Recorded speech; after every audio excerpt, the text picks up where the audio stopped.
Hi everyone, this is Emily here from Emily Reads, and today I am bringing you my spring break TBR. I've discovered I'm very much a mood reader, and so I've started some of these books and then I've stopped them um, just because of my mood. So this list has kind of a lot of books on there. There's 5 books and then a sixth that I plan on starting, hopefully. So it seems a lot, but my spring break, my only plans are reading and continue a declutter process that I've had in my apartment since last summer. So I've been working on getting rid of books. Of course, I've replaced all those books with new books and just other stuff in my apartment that I just don't use, I don't need. I've been living in the same apartment for 6 years and I've not done a major declutter in those 6 years. I've gotten rid of some stuff, but not a whole lot. So that's really my only plans this summer or this spring break. I'm not traveling, I'm not doing anything. So I've got tons of time. So that being said, here are the 6 books I plan on diving into this spring break. So the first book is Fool's Fate by Robin Hobb. This is the 3rd book in the Tawny Man trilogy. I really can't say too much about this book because it would just spoil everything. But it continues the story of Fitz and the Fool and all of the people and the characters in Fitz's life. I have 300 pages to go. I was reading it this past weekend and I have 300 pages to go. And I know that Robin Hobb will provide some emotional trauma for me. One, because it's just what Robin Hobb does. And two, I'm just being warned by some people on Sarah Reed's Discord, on other Discords. So I knew that, like, once I hit the 300 page mark, and there already is an event that I was like, no, I literally shouted out no when I read what happened. So I knew that this would bring me some emotional trauma. So I just put this on hold for this week because it was the last week before spring break. We've had a full moon and we've had 70 degrees. And in central Illinois, when you have 70 degrees for the first time since winter, people want to be outside and students start getting antsy. So I just put this on hold, knowing that I would need, once I started the ending of this book, I would not want to put this down. So I probably will read this tomorrow, Saturday. Today's Friday. I'll probably read this tomorrow. Tonight, I actually went home and I took a nap and I'm still kind of tired. So tomorrow, Sunday, Fool's Fate. The next book is something that I had kind of started and stopped several times. Just again, not in the right mood, and other things grabbed my attention. And that is Full Moon by Jim Butcher. And this is the 2nd book in the Dresden Files. And in this book, Harry Dresden, who is the one and only advertised wizard in the Yellow Pages of Chicago, and he works with the Special Investigation Unit in Chicago for the police department. He is working to investigate some killings, and it looks like it's a werewolf who is killing the people of Chicago. And I find it highly ironic last night as I was reading this before going to bed that we had a full moon. So I'm on page 94. It's a quick read. I was reading this before going to work this morning, and then for like a half hour when I got home after work. I've already read about 40 pages today, so it's a pretty quick read. I have no doubt that I'll finish this soon. The next book I plan on reading, I am 30 pages into, and that is The Girl Who Drank the Moon. And this is, it's a middle grade book. I started reading it Sunday night when Krista from Books and Jams, oh, I'm sorry, I should mention the author. The author is Kelly Barnhill. So Sunday night I started reading it. Krista from Books and Jams was doing a middle grade sprints for middle grade March, and so I picked this up then. And also I'm part of a Facebook group called the Napping Bibliophile, And we are reading this book, and on Sunday night, on the 27th, we will be having a Zoom call where we discuss this book. So that's why I need to read this before then.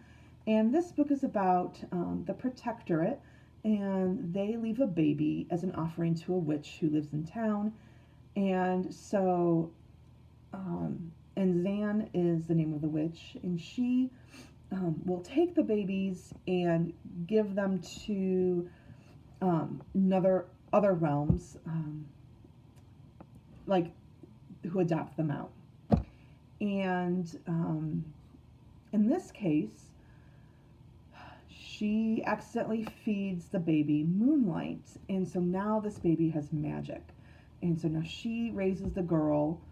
She names her Luna, and as the Luna turns 13, her magic starts to emerge, and what's going to happen.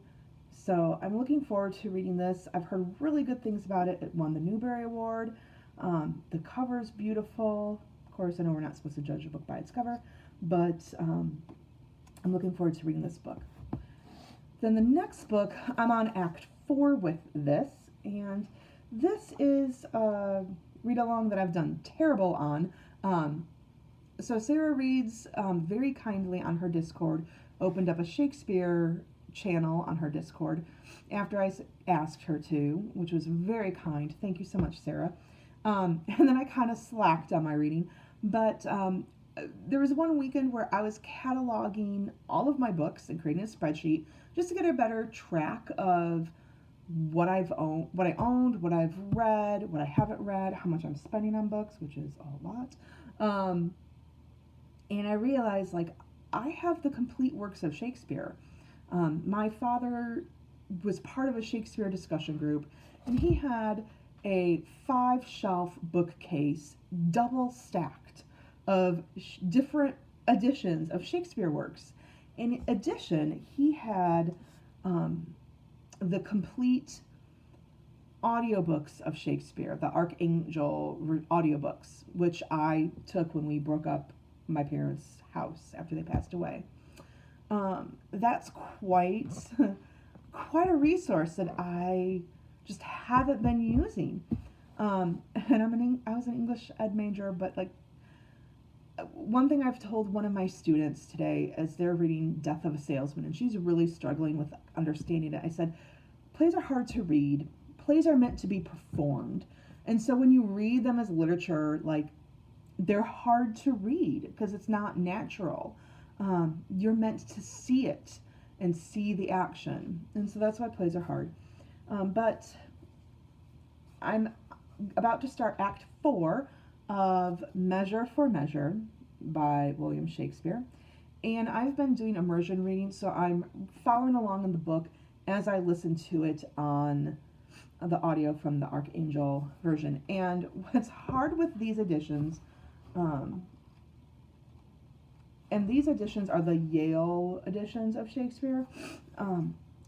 They were the ones that my dad had like a complete, pretty much a whole complete set of, that was separate, that was not like a big honker of the complete works of Shakespeare. But I didn't realize, though, is that there's hardly any footnotes in these. So there are some characters like Stump and Pompey and Elbow, or Pompey, that, or no, not Stump, sorry, I'm confusing this with another book. So Pompey and Froth and Elbow, they're supposed to be comedic characters, and I'm reading it and I'm just like, I don't get it. Like, I don't get the comedy because I don't have the footnotes. So unfortunately right now, I think that's partly why I have not wanted to pick this up, because the comedy for me is just not translating, because I don't have the footnotes to understand, like, oh yeah, that really is a funny line. But I need to finish this because I need to pick up the next Shakespeare book or play. Then the next book, I'm only 9 pages into it, but I figure it'll be a quick read because it is only 146 pages, so it should be a relatively quick read. And that is Herland by Charlotte Perkins Gilman. And one fun thing about this book that I didn't realize, I bought it used, and so there's a bookmark in it from a previous owner, and there's the price tag on it from when the person first bought it. In 1986, this book was $3.95.